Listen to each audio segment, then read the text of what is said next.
ప్రభు వారి యొక్క శ్రేష్టమైన నామములో మరి చేడి కూడి వచ్చిన దేవుని పిల్లలైన మీ అందరికీ నా హృదయపూర్వక వందనాలు. ప్రభు మిమ్మల్ని నిండారుగా దీవించునుగాక. దేవుని వాక్యాన్ని చదువుకుందాం. పరిశుద్ధ గ్రంథం అని బైబిల్లో నుండి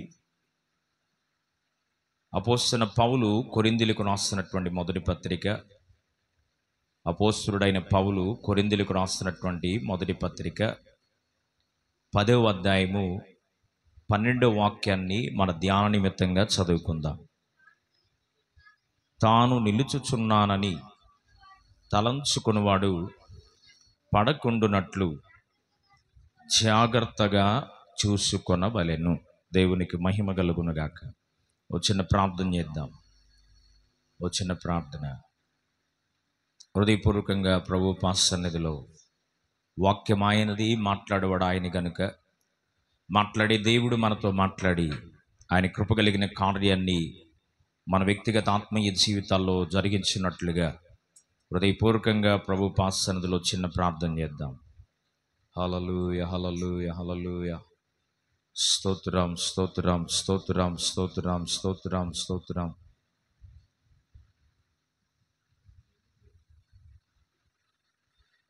సకల ఆశీర్వాదములు కారణభూతుడా, సర్వశక్తి మిక్కిలి కృప కలిగిన మా ప్రియ పరలోకపు తండ్రి, నీ పరిశుద్ధ పాదములకు వెలలేని స్తుతులు స్తోత్రములు చెల్లిస్తున్నాం.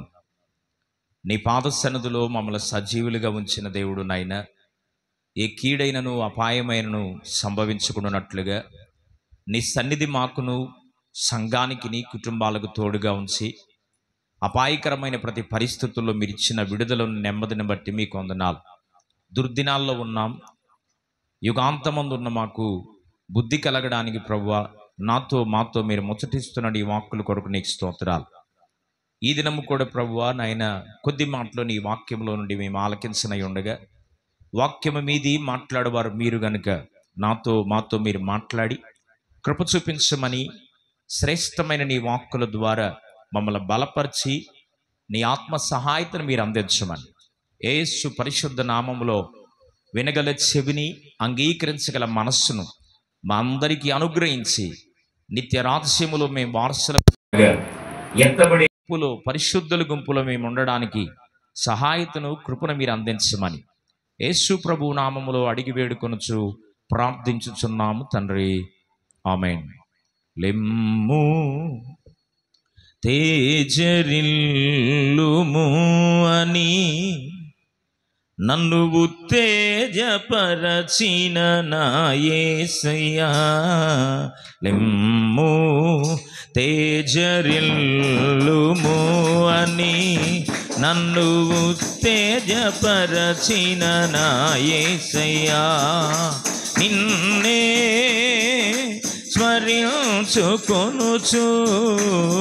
నీ సాక్షిగా ప్రకాశించుచు రాజాతి రాజువని, ప్రభువుల ప్రభువని, రాజాతి రాజువని, ప్రభువుల ప్రభువని నిన్ను వేనోళ్ళ ప్రకటించేదా, నిన్ను వేనోళ్ళ ప్రకటించేదా. లెమ్ము తేజరిల్లుము అని నన్ను ఉత్తేజపరచిన నా యేసయ్యా. అందరూ పాడాలి, చప్పట్లు కొట్టాలి. శ్రమలలో నేను ఇంతవరకును నీతో నిలుచుటే నా ధన్యత, శ్రమలలో నేను ఇంతవరకును నీతో నిలుచుటే నా ధన్యత.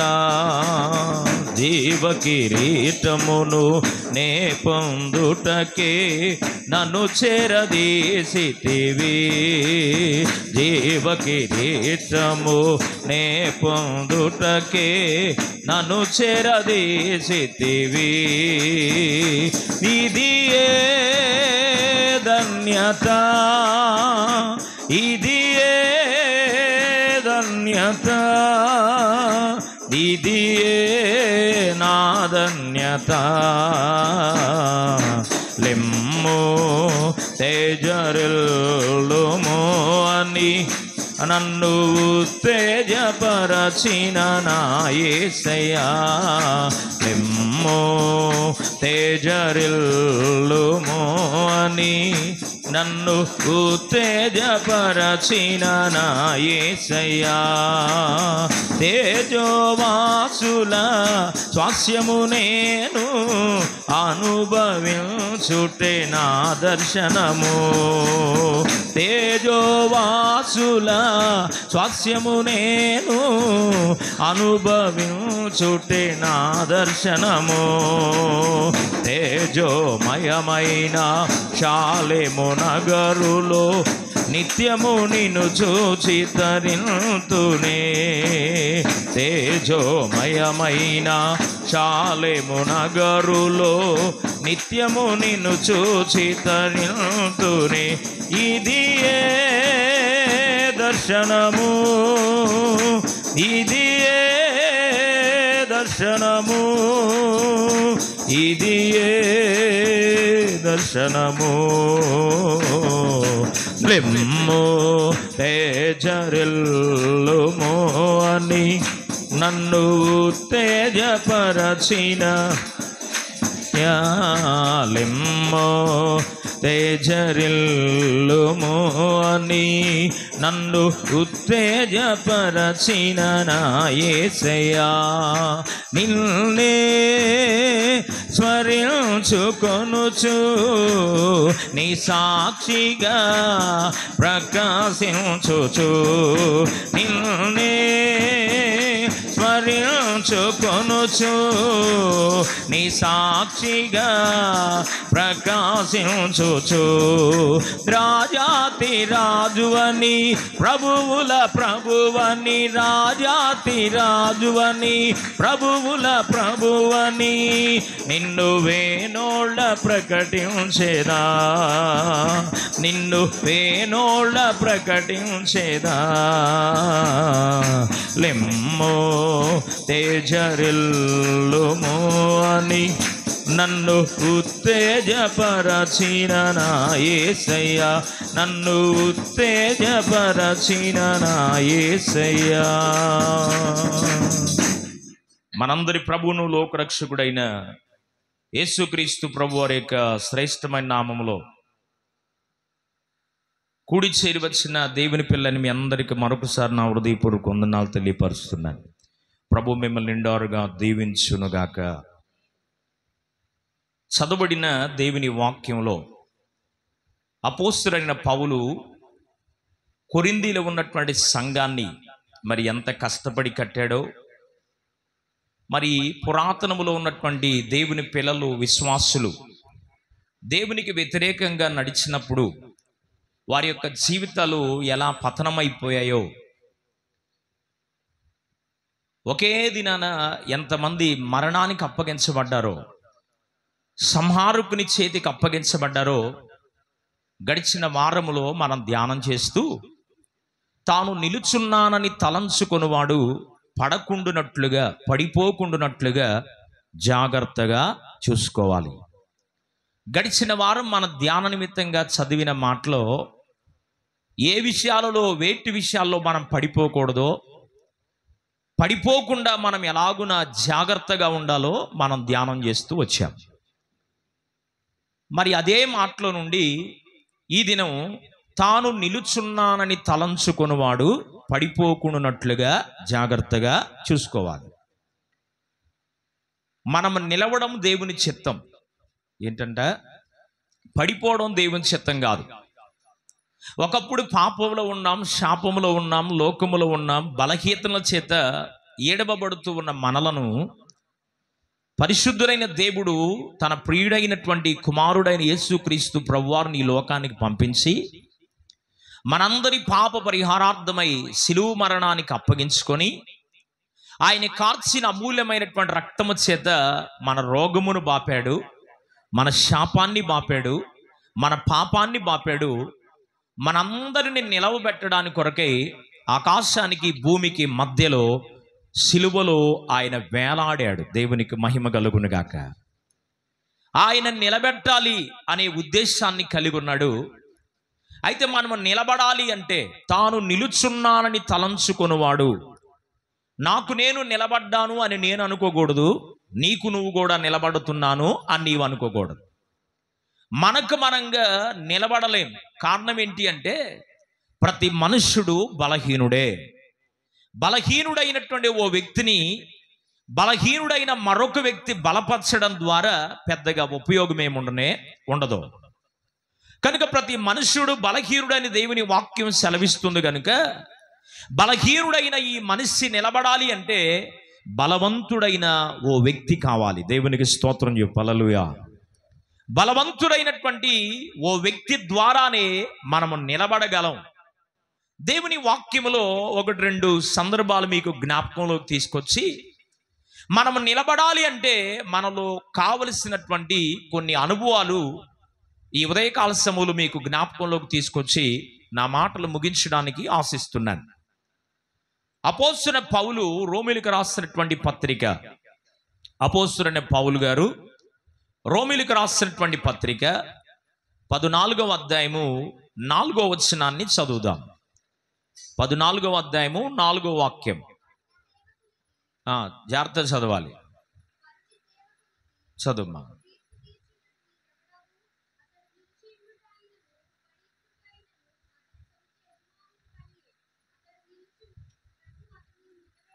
రైట్.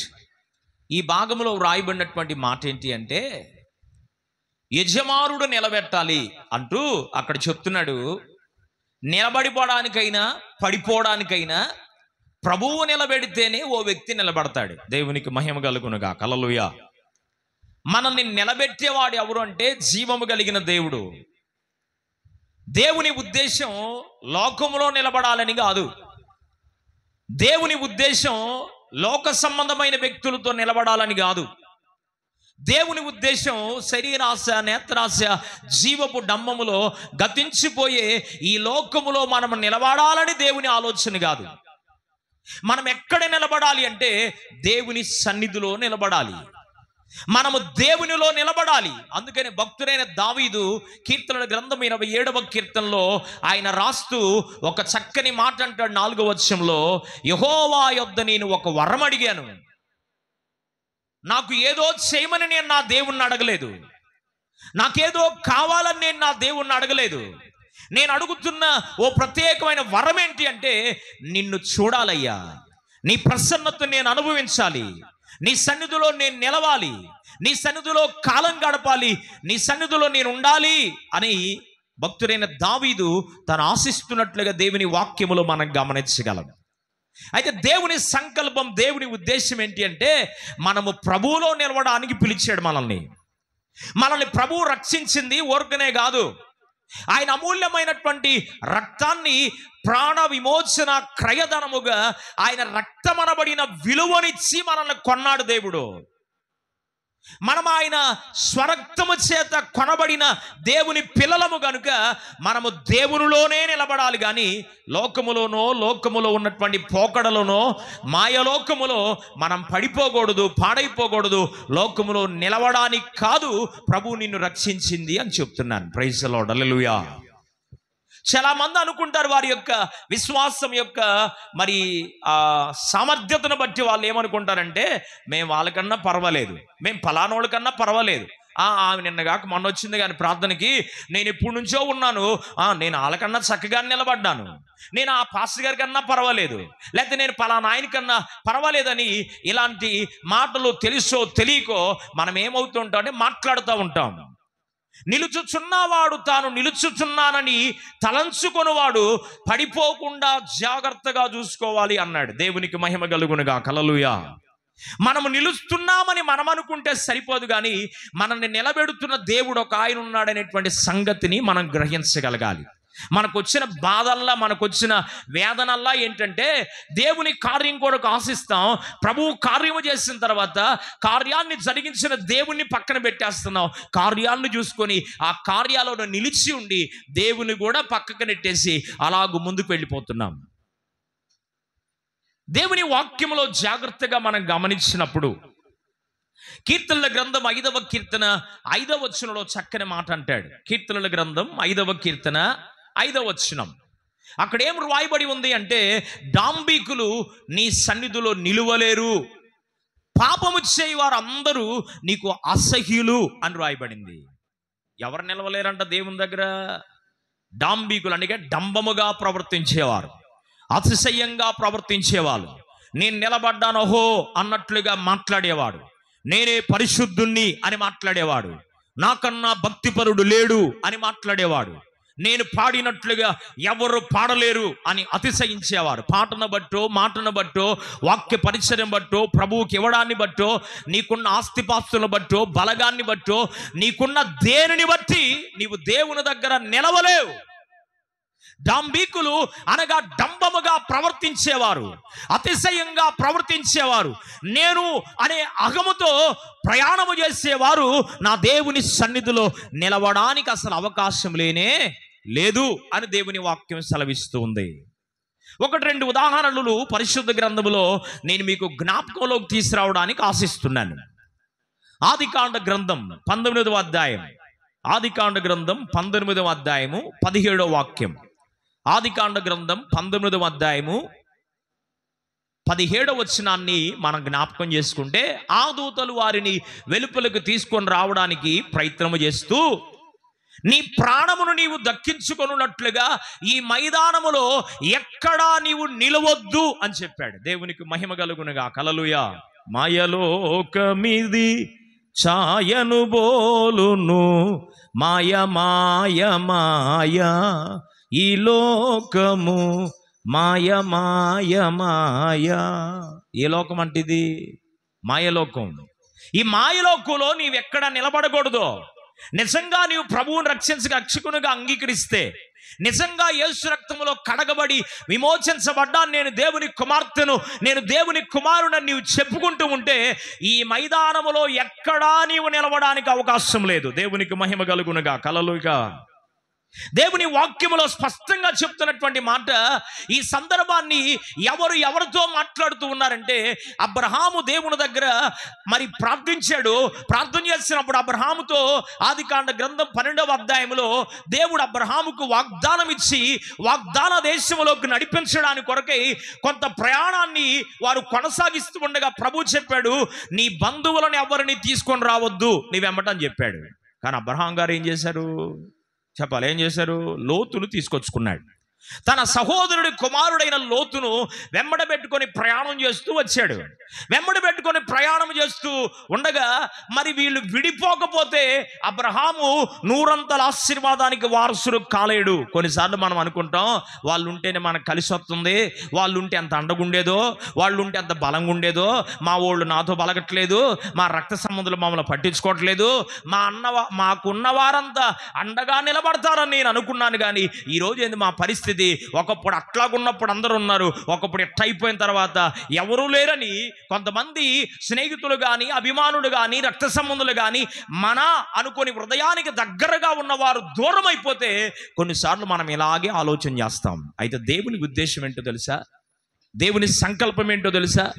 దేవుని ఆలోచన ఏంటో తెలుసా? అబ్రహాము లోతుతో ఉన్నంత కాలం 100% ఆశీర్వాదాన్ని పొందుకోలేకపోయాడు. దేవునికి మహిమ కలుగును గాక. వారి పశువుల కాపరులకు వీరి పశువుల కాపరులకు మధ్య ఎప్పుడైతే విరోధం ఏర్పడిందో, ఎప్పుడైతే ఏదేను తోట వలె ఉంది కానీ ఏదేను తోట కాదు. గ్రహించాలి, ఏదేను తోట వలె ఉంది కానీ ఏదేను తోట కాదు. వలే ఏదేను తోట కాదు, ఏదేను తోట వలె ఉన్న సొదొమ గొమొర్రా పట్టణాన్ని పచ్చగా చూడడానికి ఆకర్షణీయముగా ఉన్న ఆ సొదొమ గొమొర్రా పట్టణానికి వెళ్ళిపోయాడు. వెళ్ళిపోయిన తర్వాత భయంకరమైన విగ్రహారాధన, భయంకరమైన వ్యభిచారం, భయంకరమైనటువంటి పాపము ఆ స్థలములో జరుగుతూ ఉండగా దేవుని ఉగ్రత ఆ స్థలంపైకి దిగి వచ్చింది.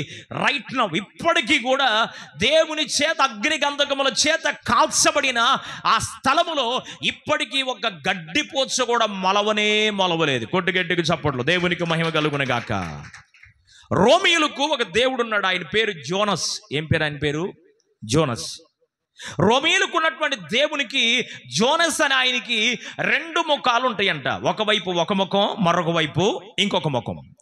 ఒకవైపు ఉన్న ముఖమేమో అమ్మలాగా ఆదరించేవాడిగా, పరామర్శించేవాడిగా, జాలి కలిగిన వాడిగా, దయగలిగిన వాడిగా ఉంటుందంట. ఇంకొక ముఖమేమో రోషముగా కనపడుతుందంట. ప్రైజ్ ది లార్డ్, హల్లెలూయా. కొంతకాలమేమో ఇటు ఆరాధిస్తారు, కొంతకాలమేమో అవతల వైపు ఆరాధిస్తారు.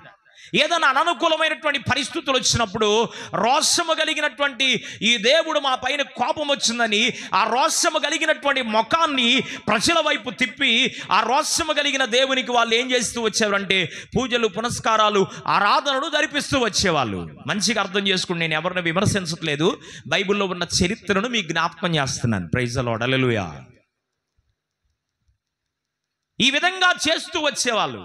ఎన్ని ముఖాలు ఉన్నాయి? 2 ముఖాలు. ఒకటి జాలి కలిగిన, దయగలిగిన ముఖం, రెండవది కోపమును, రోషము కలిగిన ముఖం. మనము దీన్ని జాగ్రత్తగా దేవుని ఆలోచనలో అర్థం చేసుకోగలిగితే మన దేవుడు ఎవరు చెప్పాలి? మన దేవుడు ఎవరంట? అమ్మలాగా ఆదరించేవాడు, నాన్నలాగా పోషించేవాడు, మరి బంధువులలాగా జాలి, దయను, కనికరాన్ని కలిగిన వాడు, స్నేహితుడు వలె నేనున్నానని మనల్ని ధైర్యపరిచే దేవుడు. అదే సమయంలో ఆయనకు అవిధేయకరమైన, అసహ్యకరమైన పాప జీవితాన్ని నీవు జీవిస్తూ ఉంటే ఎంత ప్రేమ, దయ, కనికరము నీ ఎడల దేవుడు చూపిస్తున్నాడో అదే శాతములో నీ పైన కోపాన్ని కూడా చూపించగలిగిన దేవుడు నా దేవుడు. ప్రైజ్ ది లార్డ్, హల్లెలూయా. ఆదికాండ గ్రంథములు అంటాడు, నేను రోషము కలిగిన దేవుణ్ణి అన్నాడు. ఏ దేవుడు అంట ఆయన? రోషం కలిగినోడు, చేతగానోడు కాదు ఆయన. మనం అనుకుంటాం కొన్నిసార్లు మనం చేస్తున్న పనులు బట్టి మన పైకి ఏమి ఉగ్రత దిగిరాపోతుంటే, కోపము రాకపోతుంటే, మనం సరదాగా అలాగే వెళ్ళిపోతుంటే మనం ఏమనుకుంటామంటే రక్షించబడి కూడా నీ ఇష్టం వచ్చినట్టుగా నీవు బ్రతుకుతా, నీ ఆలోచనకి ఇష్టం వచ్చినట్లుగా, నీ తలంపుకు నచ్చినట్లుగా నీవు బ్రతుకుతా. అలాంటి కొందరేమనుకుంటూ ఉన్నారంటే ఏం పర్లేదులే, దేవుడుంటే ఇప్పుడు కల్లా మేము చేసేది కరెక్ట్ కాబట్టి మాకేం కావట్లా, మేము పాపములోనే ఉన్నాం కానీ మాకంటే పెద్ద పాపులు చాలా మంది ఉన్నారులే అనుకొని భ్రమలో చాలా మంది బ్రతికేస్తున్నారు. 50వ కీర్తనలో మీరు చదివితే 17వ వచనంలో అక్కడ అంటాడు, నీవు దొంగను చూసినప్పుడు వానితో ఏకీభవించదవు, వ్యభిచారులతో నీవు సాంగత్యము చేసేదవు, ఇట్టి పనులను చేయుచు ఉన్నా నేను మౌనంగా ఉన్నాను, కేవలము నేను నీ వంటి వాడని అనుకుంటున్నావా అన్నాడు. నీలాంటోడా దేవుడు? ఏమ్మా మళ్ళంటోడా?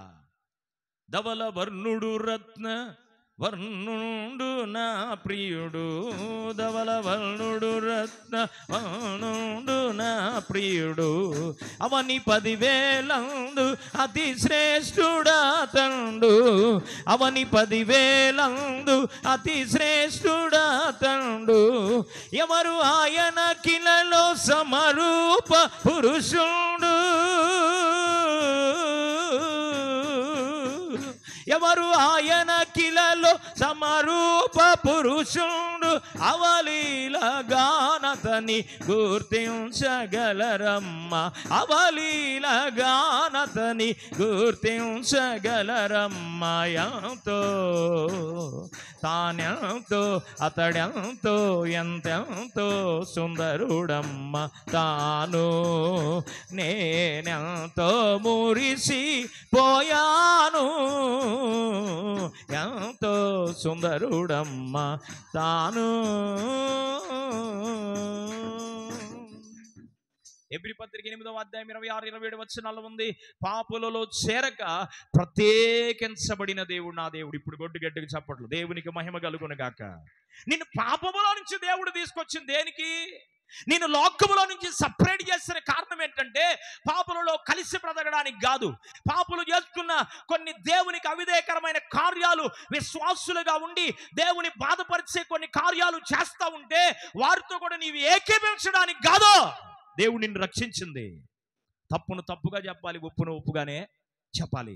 దేవునికి వ్యతిరేకరమైన జీవితాన్ని జీవిస్తున్న వారితో నువ్వు కూడా తగుదులనే అమ్మా, నేను ఒకటి చేసేలే, వాళ్ళు 2 చేశారు, పెద్ద తప్పే ఉందని దొంగ రాసుకుంటే, సన్యాసి రాసుకుంటే బూడిద పడిపోయినట్లుగా కొంతమంది ఇతరులు తప్పు చేస్తుంటే గద్దించడానికి బదులుగా వీళ్ళు కూడా ఏం చేస్తున్నారు, వాళ్ళకి ఏకీభించి జీవిస్తున్నారు. అందుకనే ప్రభు మాట్లాడుతూ అంటున్నాడు, ఒకవేళ ఇట్టి పనులు నీవు చేస్తూ ఉన్నా నేను చూస్తూ కూడా మౌనిగా ఉన్నానని నీవు అనుకుంటున్నావేమో, నేను నీ వంటి వాడని అనుకుంటున్నావేమో, నీ యొద్దకు నేను వస్తే నిన్ను చీల్చి వేస్తాను అన్నాడు దేవుని వాక్యంలో. జాగ్రత్త. వాక్యాన్ని వింటున్న నీవు, వాక్యాన్ని బోధిస్తున్న నేను, నా దేవుని న్యాయ విధుల ప్రకారం, నా దేవుని వాక్యానుసారంగా నడవడానికి, పరిశుద్ధమైన జీవితం జీవించడానికి, అపవిత్రమైన బ్రతకాల్సినటువంటి ఒకవేళ అలాంటి పరిస్థితి వస్తే దేవుని విడిచిపెట్టి లోకంలో ఉండటం బెటరు. సగం ఇటు సగం అటు ఖాళీ కాళ్ళలోకి ఉండే కన్నా, సగం గాలి సగం సచ్చి సగం బతికే కన్నా, పరిపూర్ణంగా కాలితే కాలు, లేకపోతే పరిపూర్ణంగా లోకంలో పడితే పడిపో. ఉంటే ఇటన్న ఉండాలి, లేకపోతే అటైనా ఉండాలి. అవసరానికి దేవుణ్ణి అడ్డం పెట్టుకొని తర్వాత అవసరం తీరిపోయిన తర్వాత నా ఇష్టం వచ్చినట్లుగా నేను బ్రతుకుతూ ఉంటే చూస్తా ఊరుకోవడానికి నీ వంటి వాడు కాదు దేవుడు. గుర్తుపెట్టుకో. వీళ్ళ పశువుల కాపలికి వాళ్ళ పశువుల కాపలికి గొడవ వచ్చింది, విడిపోయారు. అబ్రహామును దేవుడు ఆశీర్వదించడం ప్రారంభించేశాడు. లోతు కుటుంబాన్ని అబ్రహాము చేసిన ప్రార్థన, ఈరోజు నువ్వు ఎన్ని తప్పులు చేస్తున్నా, ఎన్ని పొరపాట్లు నీ జీవితంలో ఉన్నా, ఎన్ని దేవుని యొక్క వాక్యాన్ని రక్షించబడి కూడా నీ ఇష్టం వచ్చినటువంటి ప్రయత్నాలు, దేవునికి అవిధేయకరమైన జీవితం నీవు జీవిస్తూ ఉన్నా, కేవలం నీకేది అడ్డుపడుతుందంటే, ఆనాడు అబ్రహాము లోతు కొరకు ఎలాగూ ప్రార్థన చేశాడో, ఈరోజు దైవజనులు అయ్యో తెలిసి తెలియక చేస్తున్నారయ్యా, క్షమించు ప్రభు అని ఓ దైవజనుడు నీ కొరకు కన్నీరు కార్చడాన్ని బట్టే నీవు చేస్తున్నటువంటి పనులను దేవుడు కొన్ని మార్లు దైవజనుని ప్రార్థన, సంఘ ప్రార్థన దేవుడు ఆలకించి నీ పైన కోపము రేపగా ఇంకా మారతారేమో అని దేవుడు నీకు అవకాశం ఇస్తున్నాడే తప్ప మరొకటి కాదు అని జ్ఞాపకం చేస్తున్నాను. నీ ప్రార్థన నిన్ను నిలబెట్టలేదు. కొంతమంది భక్తిపరుడు ఉన్నారు, ఎవడు చేయాల్సిన అవసరం మాకు ప్రార్థన, మేము చేసుకుంటా ప్రార్థన. నువ్వు చేసుకుంటే నిలబడవు. నీ కొరకు కన్నీరు గార్చే దైవజనుడు కావాలి, నీ కొరకు ప్రార్థించే సంఘము కావాలి, నీ కొరకై కన్నీరు గార్చే ఓ దైవజనుడు, ఓ సంఘము నీ కొరకు ప్రార్థించినప్పుడు నీవుగా నిలబడలేవు, కానీ వారి ప్రార్థన నీకు సపోర్టుగా నిన్ను నిలబెడతాది. దేవునికి మహిమ కలుగునుగా. హల్లెలూయా. కనుక మన వ్యక్తిగత ఆత్మీయ జీవితాల్లో మైదానములో ఎక్కడ నిలవద్దని చెప్పాడు. అబ్రహాము చేసిన ప్రార్థన దేవుడు ఆలకించి లోతును తన కుటుంబాన్ని రక్షించడానికి 2 దేవుని దూతల్లో పంపిస్తే, ఆ దేవుని దూతల్లో కూడా పంపించు, వాళ్ళతో పాపము చేయాలని సొదొమ గొమొర్రా ప్రజలు లోతు కుటుంబాన్ని బలవంతముగా చేశారు. వారిని మరుగు చేసి వీరిని బయటికి తీసుకొని వచ్చాడు. తగుదనమ్మా అని భర్తతో కలిసి నడుస్తుంది లోతు గారి భార్య. నడుస్తూ ఉంది కానీ నడుస్తుంది కానీ ఏం చేస్తుంది? ఆశలు చావల. నడుస్తుంది కానీ ఆశలు చావల. మనం క్రైస్తవులు అని చెప్పుకోవడానికి సిగ్గుపడుతున్నాను నేనే. అన్యులు మనకన్నా చాలా మంచి పరిస్థితిలో ఉన్నారు, కానీ మనం క్రైస్తవులమైంది కూడా వాళ్ళు చేయవలసిన ప్రతి ఆచారాన్ని, సాంప్రదాయాన్ని మనము మన వివాహాల్లో కానీ మన కుటుంబాల్లో కానీ జరుగుతున్న కొన్ని కార్యక్రమాలలో అన్య సంబంధమైనటువంటి ఆచార సాంప్రదాయాలను మనం పాటిస్తున్నాం. మనకంటే దేవుని దుఃఖపరిచేవారు లేరేమో అని నేను అనుకుంటున్నాను. వాళ్ళే బెటర్గా ఉన్నారు కొన్ని కార్యాల్లో. అన్యులు వారు చేస్తున్నటువంటి కార్యాలను వదిలి జీవము కలిగిన యేసు ప్రభు వారి దగ్గరకు వచ్చి దేవుని సొంత రక్షణకు అంగీకరించి ఇక మాకు ఆచారం వద్దు, పద్ధతులు వద్దు, సాంప్రదాయాలు వద్దని యేసు రక్తములో కడగబడి విమోచించబడి ఓ పర్ఫెక్ట్గా వారు నిలబడి దేవుని కొరకు సాక్ష్యం ఇస్తూ ఉంటే, ఈరోజు దేవుని చేత రక్షించబడి దేవుని మార్గంలోకి వచ్చి దేవుని తెలుసుకొని కూడా అన్యుల సాంప్రదాయాన్ని ఆశిస్తున్నటువంటి పరిస్థితులు క్రైస్తవులు అనబడుతున్నటువంటి చాలా కుటుంబాల్లో ఈ ఆచారాన్ని, సాంప్రదాయాన్ని పాటించడం నాకు బాధ కలిగించిన దేవునికి నాకన్నా ఇంకా ఎక్కువ బాధ కలిగిస్తుందని చెప్తున్నాను. కనుక జరిగిపోయిందేదో జరిగిపోయినా ఇక మీదటి ఇలాంటి అన్య సంబంధమైనటువంటి పరిస్థితులు, అన్య సంబంధమైనటువంటి పద్ధతులు మనం పాటించకూడదు అని ఓ దైవజనుడిగా మీ జ్ఞాపకంలోకి తీసుకొస్తున్నాను. ఓ పాస్టర్ గారు వివాహం చేశాడు, వాకిట్లోకి తీసుకొచ్చారు పెళ్లి కూతురు పెళ్లి కొడుకుని. తీసుకొచ్చిన తర్వాత పాస్టర్ గారు ప్రార్థన చేశారు. ప్రార్థన చేసి పాస్టర్ గారే అంటున్నాడు, ఈరోజు ఓ విశ్వాసులు, నేను కొన్ని మాటలు నాకు వినబడినప్పుడు నేను దుఃఖపడి ఉపవాసం ఉండే ప్రభు దగ్గర ప్రార్థన చేస్తాను. ప్రభు, ఒకవేళ నేను నడిపించే క్రమం బాగలేదా, నా పిల్లలు ఇలాగు తప్పిపోవడానికి, నాకు అప్పగించిన సంఘం పాడైపోవడానికి ఒకవేళ భ్రష్టుడనగిన నేనే కారణమేమో, నన్ను సరిచే ప్రభు అని కొన్ని సందర్భాలు నా హృదయానికి బాధ కలిగించినప్పుడు ఉపవసించి నా దేవుని దగ్గర నాలో లోపం ఉంటే నన్ను బట్టి వాళ్ళపైకి కీడు రానివ్వకయ్యా, నన్ను క్షమించు ప్రభు అని ప్రార్థిస్తున్న సంఘటనలు నా జీవితంలో ఉన్నాయి అని మీకు జ్ఞాపకం చేస్తున్నాను. ఈరోజు ఓ పిల్లవాడు సరి అయిన మార్గంలోకి వెళ్ళకపోతే ఆ తప్పు ఎవరిదంటారు? తల్లిదండ్రులదే తప్పు. ఓ దైవజనుడు సక్రమంగా దేవుని వాక్యాన్ని బోధిస్తూ ఉన్నా సరి అయిన మార్గంలోకి వెళుతలేదు అంటే వాక్యము మీలో ఫలించట్లేదు కనుక ఆ దోషం ఎవరిదంటే దైవజనుడిదే. అందుకనే నేను కొన్ని సంఘటనలు, కొన్ని పరిస్థితులు నా చెవికి వినబడినప్పుడు, నా కళ్ళారా నేను కొన్ని పరిస్థితులు చూసినప్పుడు మనస్సులో వేదన పడి ఉపవసించి, ఒకవేళ అయ్యా నాదేమన్నా తప్పు ఉందేమో నన్ను మన్నించయ్యా, నన్ను బట్టి ఆ కుటుంబాలను కూడా క్షమించు ప్రభు అని ప్రార్థిస్తున్నటువంటి సందర్భాలు ఉన్నాయి. ప్రైజ్ ది లార్డ్, హల్లెలూయా. ఈ పాస్టర్ గారు ఏమంటున్నాడంటే, ప్రార్థన చేశాడుగా, ఇక పదండి లోన కానొచ్చుగా, ప్రార్థన చేసి అని అంటున్నాడు పెద్దగా మైక్ తీసుకొని, అమ్మాయి కుడికాలు పెట్టి లోపలికి రా అంటున్నాడు. ఏ కాలంట? ఏ ఎడంకాలు పెడితే కలిసి రాదేంది? ఎవరు నేర్పిస్తున్నారు సాంప్రదాయం చెప్పాలా? వేరు కనుకోబాగు. నేను పాస్టర్లు విమర్శ చేసే అంత భక్తుని కాదు నేను. ఓ పాస్టర్ గారు చెప్పిన సందర్భాన్ని మీకు చెప్తున్నాను అంతే. పాస్టర్ గారే మాట్లాడుతున్నాడు, కుడికాలు పెట్టి లోపలికి రా అమ్మాయి అంటున్నాడు. ఏ కాలంట? కుడికాలు పెట్టి అంత తాగితే బాగుండేదేమో అంత తాక్క దిష్టిది తొందరగా. ఏడ నుంచి వచ్చారు? దేవుని మందిరంలో పెళ్లి చేసుకొని ఇంటి ఎదురు వాకిటి ఎదురుకు వచ్చిన తర్వాత పాస్టర్ గారే చెప్తున్నాడు, దిష్టి తీయమ్మా. ఏం తీయాలంట? ఏడ నుంచి వచ్చింది ఇది? ఆనాడు ఇశ్రాయేలు ప్రజలు దేవునికి కోపం పుట్టించడానికి కారణం ఏంటంటే, అన్యులతో సహవాసం చేసి వాళ్ళ పద్ధతిని వీళ్ళు నేర్చుకొని దేవునికి కోపాన్ని పుట్టించి సంహారకుని చేత సంహరించబడ్డారు అని దేవుని వాక్యం సెలవిస్తుంది. అలా ఉండకూడదనే యుగాంతమందున్న మనకు బుద్ధి రావడానికి, ఏం రావడానికి?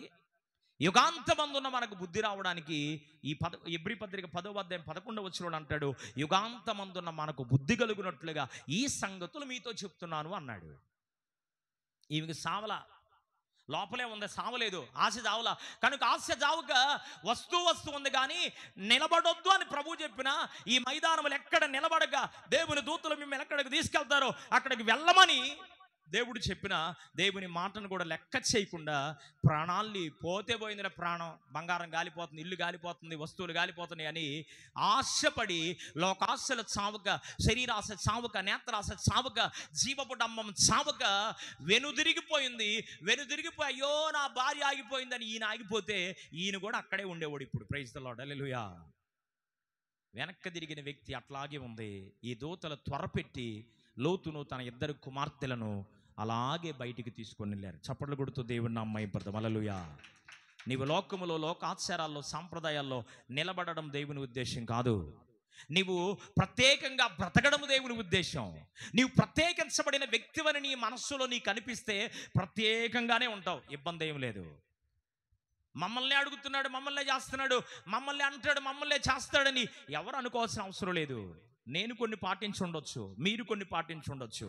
వాస్తవానికి 4 సంవత్సరాలు నాకు పిల్లలు లేకుండా ఉండడానికి కారణం ఏంటంటే ఐఆమ్ ఆల్సో, నేను కూడా మరి అన్ని సంబంధమైనటువంటి ఆశ్చర్యాలు, ఒక్కగానొక్క కొడుకు కాబట్టి నలుగులు పెట్టపోతే ఎట్టా అని మమ్మోళ్ళు బలవంతం చేస్తే దైవజనుడై ఉండి కూడా, పెంతుకోస్తు పాస్టర్ అయ్యుండి కూడా నేనేం చేశాను అంటే నలుగులు పెట్టించుకున్నా. ఆ పాపం 4 సంవత్సరాలు పిల్లలు లేకుండా చేసింది.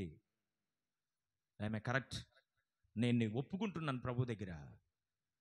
దేవుని దగ్గర కన్నీరు కాచి ప్రార్థన చేస్తూ ఉండగా ప్రభు బయలుపరిచిన మాట నేను మీకు ఈ ఉదయకాల సమయంలో చెప్తూ ఉన్నాను. కనుక నేనైనా నీవైనా మనం ప్రత్యేకంగా బ్రతకాలి తప్ప మిళితమయ్యి బ్రతకూడదు, కలిసిపోయి బ్రతకూడదు. వాళ్ళెవ్వరు విమర్శ చేయరు. వాళ్ళు నోరు గల్లవాళ్ళైనా డబ్బు గల్లవాళ్ళైనా దేవుని వాక్యం నాకు ఒకటే, నీకు ఒకటే. అవునా? దేవుని వాక్యం నాకు వేరు కాదు, నీకు వేరేం కాదు. దైవజనుడికి 2 తీర్పులు, 2 ఆశీర్వాదాలు, మీకు ఒక్క తీర్పే. మీరు ఎంత ధన్యులో, దేవునికి మహిమ కలుగును గాక. కనుక నీవు ప్రత్యేకంగా బ్రతకడం దేవుని దేవునికి ఉద్దేశం కనుక నీవు నిలబడద్దు అన్నాడు. లూకాసు సువార్త 7:38 తాను చేసిన తప్పును గ్రహించింది పాపాత్మురాలే స్త్రీ. లూకాసు సువార్త 7:38 తను చేసిన తప్పేంటో గ్రహించింది. కొంతమంది తప్పును గ్రహించినా గానీ తప్పును తప్పుగా ఒప్పుకోలేని దౌర్భాగ్య స్థితిలో చాలా మంది ఉన్నారు. పొరపాటు చేస్తూ పట్టుబడినా మేం కాదు, నువ్వు ఎవరిని చూసి అనుకున్నావో, దేవునికి మహిమ కలుగును గాక. ఎవరిని చూసి అనుకుంటే నిన్నెందుకు అడుగుతారా? ఇప్పుడు నువ్వు కనపడ్డావు కనుక నువ్వే కదా పలానా స్థలములో ఉందని ఎవరన్నా ప్రశ్నిస్తుంటే వాళ్ళు కూడా దబాయిచ్చేయమంటారంటే ఊరుకో, నాకున్న డ్రెస్సులు ఇంకెవరికి ఉండవేంది, అందరికి అదే డ్రెస్సులు ఉంటాయిలే, నేను కాదులే అక్కడ నీకు కనపడిందని తప్పును తప్పుగా ఒప్పుకొనక అదిరిచ్చి బెదిరించి ప్రత్యేకంగా బ్రతకవలసిన వారు లోకంలో మిళితమైపోయి బ్రతుకుతున్న వారు ఉన్నారని జ్ఞాపకం చేస్తున్నాను. అయితే ఈ పాపాత్మురాలైన స్త్రీ యేసు ప్రభు వారి దగ్గరకు వచ్చింది. తన తప్పేంటో గ్రహించింది, తన పాపం ఏంటో గ్రహించింది, తనలో ఉన్న బలహీనతను గ్రహించి ప్రభువు దగ్గర అడుగుతూ ఉంది. పాదాలునే కడుగనా, యేసు పాదాలునే కడుగనా, పాదాలునే కడుగనా, యేసు పాదాలునే కడుగనా, కన్నీటితో కడిగి పన్నీరు పూయనా, కన్నీటితో కడిగి పన్నీరు పూయనా, నన్నేలు స్వామికి నా జీవనాదునికి, నన్నేలు స్వామికి నా జీవనాదునికి, పాదాలునే కడుగనా, యేసు పాదాలునే కడుగనా, పాదాలునే కడుగనా, యేసు పాదాలునే కడుగనా. పశ్చాత్తాపం తన హృదయంలో వచ్చింది కనుక యేసయ్య పాదాలు కడగడానికి వెనుక తట్టు నిలబడింది. యేసయ్య పాదాలు కడిగింది. అప్పుడు ఆయన చెప్తున్నాడు, అమ్మా నీవు నన్ను విస్తారంగా ప్రేమించావు కనుక నీ విస్తార పాపాలు క్షమించబడి ఉన్నవన్నాడు. కొద్దిగట్టిగా చెప్పట్లో దేవునికి మహిమ కలుగును గాక. లూకాసు సువార్త 19వ మేడి చెట్టుకు కూర్చున్నాడు ఒక ఆయన పేరు జక్కయ్య. ఏం పేరు ఆయన పేరు? జక్కయ్య. జక్కయ్య తొందరగా దిగిరా, నీ ఇంటికి నేను వస్తానని ప్రభువు మాట్లాడగానే దిగి వచ్చాడు.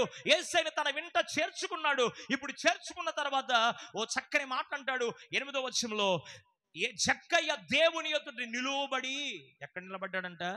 దేవుని దగ్గర నిలబడి, అయ్యా నేను ఎవరి యొద్ద అన్యాయంగా ఏదైనా తీసుకొని ఉంటే ఇప్పుడు నేనేమి చేస్తానంటే 1కి 4 అంతులు నేను వాళ్ళకి ఇచ్చేస్తున్నాను. ప్రైజ్ ది లార్డ్, హల్లెలూయా. బీదలకు నా సగం ఆస్తిని బీదలకు ఇచ్చేస్తున్నానయ్యా. ఐఎమ్ 0. ఇప్పుడు నా దగ్గర సంపాదించిందంతా పేదలకు ఇచ్చాను, అన్యాయంగా తీసుకున్నది కూడా అన్యాయంగా తీసుకున్నటువంటి వారికి మరలా నేను రెట్టించాను. ఇప్పుడు నేను ఒంటరిగా మిగిలిపోయానయ్యా, ఇంకా నాకు ఆధారం ఎవరో? నువ్వేనాయనా. అప్పుడు ప్రభు అంటున్నాడు, ఇతడును అబ్రహాము కుమారుడే, ఈ ఇంటికి రక్షణ వచ్చింది అని చెప్పాడు. దేవునికి స్తోత్రం, హల్లెలూయా. అబ్రహాము కుమారుడిగా జక్కయ్యను దేవుడు ఒప్పుకోవడానికి కారణం ఏంటంటే అతడు పడిపోయాడు ఒకప్పుడు, కానీ ప్రభువు ఇంటిలో చేర్చుకున్న తర్వాత, తన ఇంటికి ప్రభువును ఆహ్వానించిన తర్వాత తను ప్రభువు ఎదుట నిలబడగలిగినటువంటి స్థితిని దేవుడిచ్చాడు. ప్రైజ్ ది లార్డ్, హల్లెలూయా. ఇలా చెప్పుకుంటూ పోతే దేవుని వాక్యంలో చాలా సందర్భాలు ఉన్నాయి. మరొక సందర్భాన్ని మీ జ్ఞాపకంలోకి తీసుకొచ్చి ముగించడానికి ఆశిస్తున్నాను. అపోస్తల కార్యముల గ్రంథం 3వ అధ్యాయం, అపోస్తల కార్యముల గ్రంథం 3వ అధ్యాయము 1వ వచనం నుండి 5వ వచనం వరకు మీరు చదివితే పేతురు యోహానులు శృంగారం అనే దేవాలయం దగ్గరికి వెళ్ళారంట. ఎక్కడికి వెళ్ళారు? శృంగారం అనగా అందమైనది, సౌందర్యము కలిగినది అని దాని అర్థం.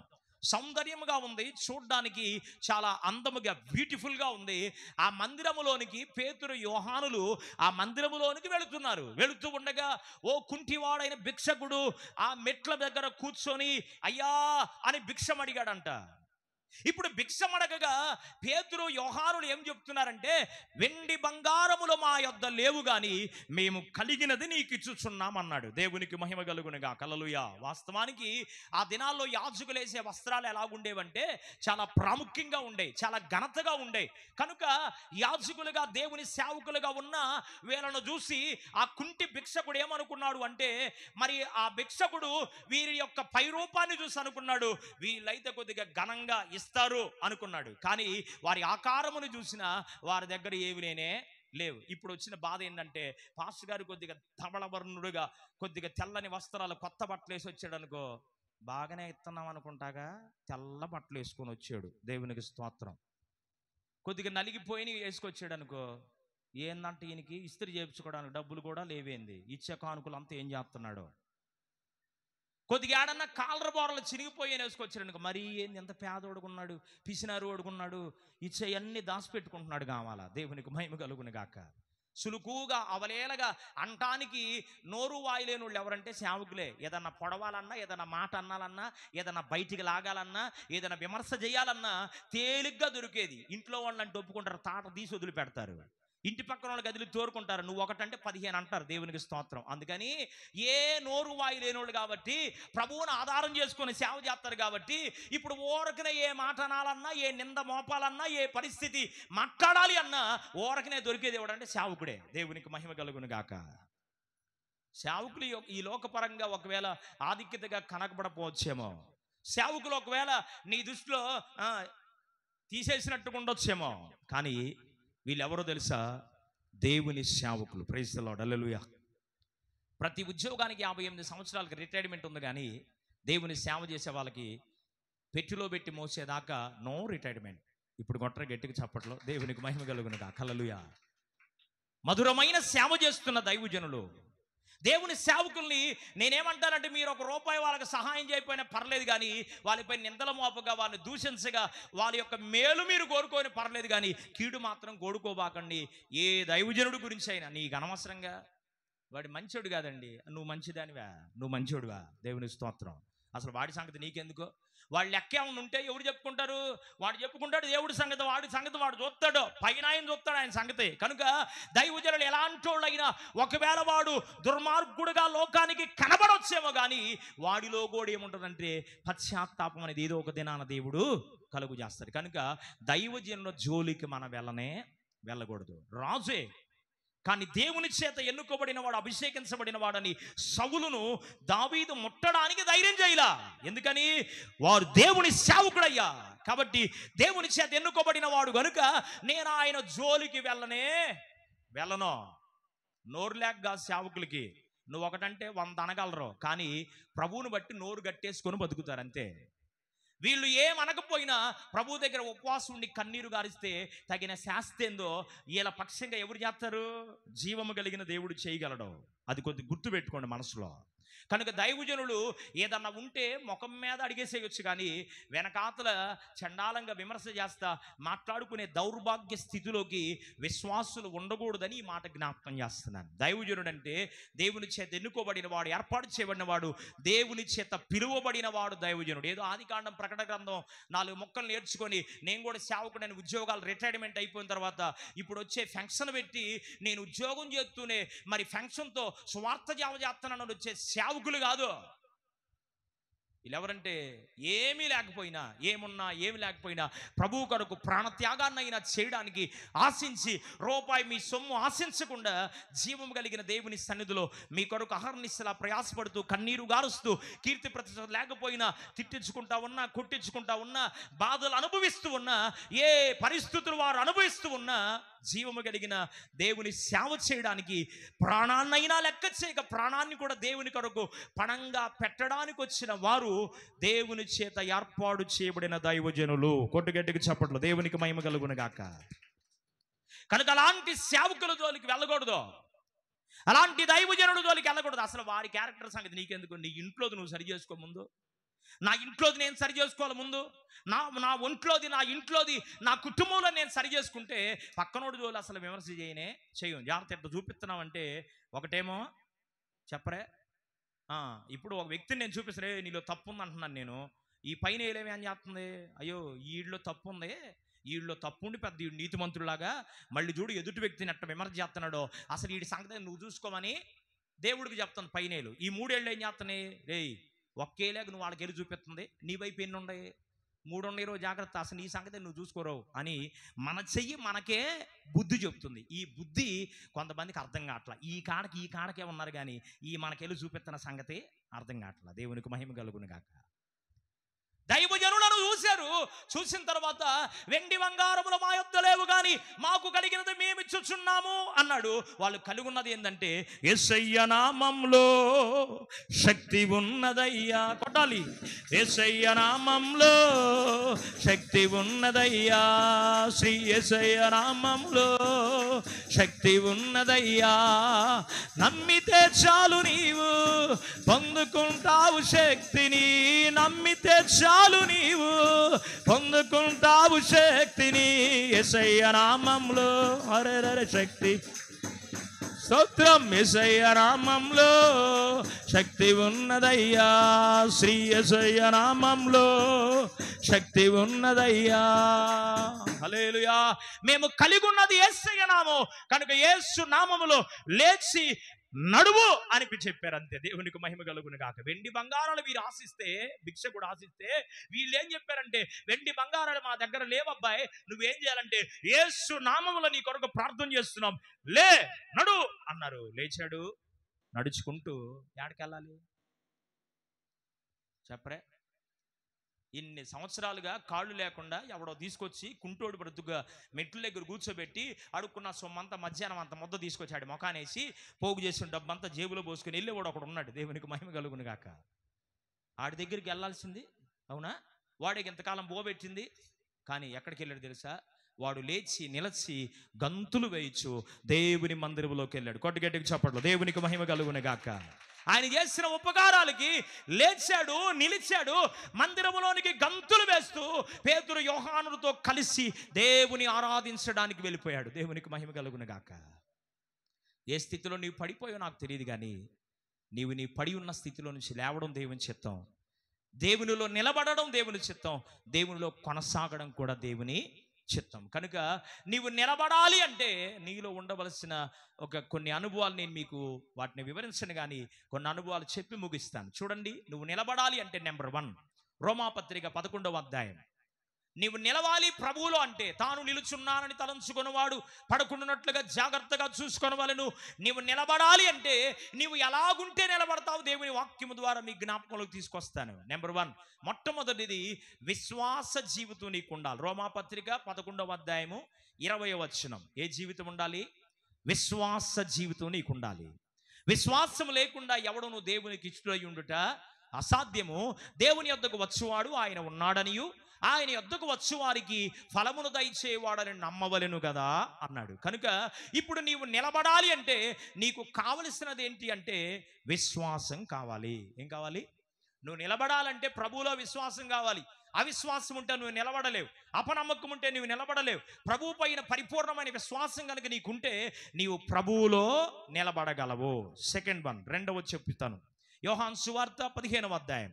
యోహాను సువార్త 15వ అధ్యాయము 7-8 వచనాలు. నా అందు మీరును, యోహాను సువార్త 15వ అధ్యాయము 7-8 వచనాలు. నా అందు మీరును మీ అందు నా మాటలు నిలిచి ఉంటే మీకు ఏది ఇష్టమో అడగండి ఇస్తానన్నాడు. ఇక్కడ 2 మాటలు జ్ఞాపకం చేస్తాను. నెంబర్ 1 ఆయన యందు మనం ఉండాలి, మన యందు ఆయన మాటలు ఉండాలి. అంటే టోటల్గా వాక్యానుసారమైన జీవితం ఉండాలి. ఏముండాలి? వాక్యమై ఉన్న దేవుని అనుసరిస్తూ బ్రతకాలి. కేవలం విశ్వాసం మాత్రం ఉంచితే చాలు. దేవుని వాక్యానుసారంగా నీ ఆత్మీయ వ్యక్తిగత అంతరంగ జీవితాన్ని నువ్వేం చేసుకోవాలంటే కట్టుకోవాలి. యోహాను రాసినటువంటి మొదటి పత్రిక 3వ అధ్యాయము 6వ వచనం. యోహాను రాసిన మొదటి పత్రిక 3వ అధ్యాయం 6వ వచనంలో మనము ఆయన యందు ఉన్నామని మీరు చెప్పుకుంటున్న ఎడల, చాలామంది మేము ఆయనలోనే ఉన్నామండి, ఇప్పుడేంది మా తాత ముత్తాతల నుంచి ఏడున్నారంట, ఆయనలోనే ఉన్నామండి. నిజంగా నువ్వు ఆయనలో ఉంటే పాపం నీలో కనపడకూడదుగా. అదే మాట ఉంది అక్కడ. ఆయన యందు నీవు ఉన్నావని నీవు చెప్పుకుంటూ ఉంటే నీలో ఏం కనపడకూడదు? పాపం ఉండకూడదు. పొట్టకతో మేము క్రైస్తవులు అండి, పేరు గొప్ప ఊరు దెబ్బని చెప్పుకోవడానికి పెద్ద ఉపయోగం నేను మాటలు చెప్తా ఉంటారు చాలామంది. అస్సలు మేమేందో తెలుసా? ఎవడికి తెలుసు? దేవునికి స్తోత్రం. నువ్వేందో నాకెట్ట తెలుస్తుంది, నేనేందో నీకెట్ట తెలుస్తుంది? తెలిసిద్దా? తెలియదు. అసలు నువ్వేందో తెలుసుకోవాలి అంటే ఆయన యందు నేనున్నాను, నేను పుట్టుక క్రైస్తవునని చెప్పుకుంటున్న నీలో ప్రభువు మాటలు నీలో ఉండాలి, వాక్యానుసారమైన జీవితం నీలో ఉండాలి, నీలో పాపం ఉండకూడదు. దేవునికి మహిమ కలుగునుగా. హల్లెలూయా. కనుక నేను నిలబడాలి అంటే నీవు వాక్యానుసారంగా నడవాలి. ఆయన మాటలు నాకు దొరుకగా క్రొవ్వు మెదడు నేను తిన్నట్లుగా వాటిని భుజించి తిని అన్నాడు. ఏస్కేల్ గారు కూడా, ఇర్మియా గారు కూడా రాస్తూ, నీ మాటలు నాకు దొరకగా నేను వాటిని భుజించి తిని అని ఇర్మియా గారు కూడా మాట్లాడుతూ వచ్చారు. కనుక ఆయన మాటల్లో జీవం, ఆయన మాటల్లో ఉజ్జీవం, ఆయన మాటలు నీ బ్రతుకులు మారుస్తాయి, ఆయన మాటలు నీ పరిస్థితిని మారుస్తాయి, జీవితాన్ని మారుస్తాయి. కనుక ఆది యందు వాక్యముండును, వాక్యము దేవుని యొద్ద నుండును, వాక్యమే దేవుడై ఉండును. ఆ వాక్యమే కృపాసత్య సంపూర్ణుడిగా మన మధ్య నివసించిన వాక్యం. వాక్యమై ఉన్న యేసయ్య మాటలు నీవు అనుసరిస్తూ జీవిస్తే, వాక్యానుసారంగా బ్రతికితే, వాక్యాన్ని అనుసరించి బ్రతికితే, వాక్యానుసారమైన జీవితం నీకుంటే నీవు దేవుని ఎదుట నిలబడగలవు. స్తోత్రం చెప్పు, హల్లెలూయా. మూడో మాట చెప్తున్నాను దేవుని వాక్యంలో. ఫిలిప్పీలకు రాసిన పత్రిక మొదటి అధ్యాయం, ఫిలిప్పీలకు రాసిన పత్రిక మొదటి అధ్యాయము 27వ వచనం. ఫిలిప్పీ పత్రిక మొదటి అధ్యాయం 27వ వచనం. ఏక మనస్సు కలిగిన వారై ఉండాలి అన్నాడు. దేవుడి దగ్గర నువ్వు నిలబడాలంటే ఏ మనసు ఉండాలి? నేను అప్పుడప్పుడు చెప్తుంటాను కొంతమందితో, మనుషులను కలుస్తాం కానీ ఏం కలవట్లా. బాగా చెప్పావు, దేవుని స్తోత్రం. ఏం కలుస్తున్నాయి అంట? మనుషులు మాత్రం కూర్చుంటున్నాం, మనుషులు మాత్రం ఒకే వేదిక పైన ఉంటున్నాం, మనుషులు మాత్రం అంత తెల్లని వస్త్రాలు వేసుకొని భలే రాసుకుంటా పూసుకుంటా ఒకేసారి కూర్చుంటున్నాం కానీ ఏం కలవట్లా. మనుషులు కలుస్తున్నారు కానీ ఏం కలవట్లేదు, మనస్సులు కలవట్లేదు. వచ్చిన చిక్కదే. దేవునికి మహిమ కలుగును గాక. కనుక నీవు ప్రభువు దగ్గర నిలబడాలి అంటే ఏక మనస్సు కలిగి ఉండాలి. ఆరాధన చేస్తుంటే కొంతమంది, నాకు కాదు ఆరాధన, వాళ్ళకిలే, అరిసే వాళ్ళకే స్తోత్రం, భాషలు మాట్లాడే వాళ్ళకి స్తోత్రం, గట్టిగా సప్పట్లు బాధ వదిలిపెట్టే వాళ్ళకి, డ్రమ్ము కొట్టి ఆయనకి ఆరాధన, నాకు కాదు. ఏం కలవట్లేదు? మనసు కలవట్లా. మనసు కలిస్తే వారందరూ 120 మంది మేడగదిలో కూడి ప్రార్థించుచుండగా, ఏక మనస్సు కలిగిన వారై ప్రభువుని ఆరాధిస్తూ ఉండగా పరిశుద్ధాత్ముడు వాడి మధ్యలోకి దిగి వచ్చాడు. దేవునికి మహిమ కలుగును గాక. ఏ మనసు ఉండాలంట? ఏక మనస్సు రావాలి. నువ్వు ప్రభువు దగ్గర నిలబడాలంటే ద్విమనస్సు నీకు ఉండకూడదు. పేతురు పత్రికలు అంటాడు, ద్విమనస్కులారా అన్నాడు. ఏ మనసు అంట? 2 మనసులు కలిగిన వారులారా. కొద్దిసేపు ఈ మనస్సు, కొద్దిసేపేమో ఆ మనస్సు. ఇక్కడ 2 మనసులు చెప్పాడు. శరీరానుసారమైన మనస్సు కలిగి ఉండకూడదు, ఆత్మానుసారమైన మనస్సు మీరు కలిగి ఉండాలి. కనుక ఏక మనస్సు కలిగి ఉండాలి. ఏక మనస్సు ఎప్పుడు వస్తుంది? యూనిటీ ఉంటే వస్తుంది. ఏముండాలి? ఐక్యత ఉంటే. కీర్తన గ్రంథం 133వ కీర్తన మొదటి వచనంలో ఉంటుంది, ఐక్యత కలిగి నివసించుట మేలు. సహోదరులు ఐక్యత కలిగి నివసించాలి. సహోదరీలు కొట్టుకొని సావాలి.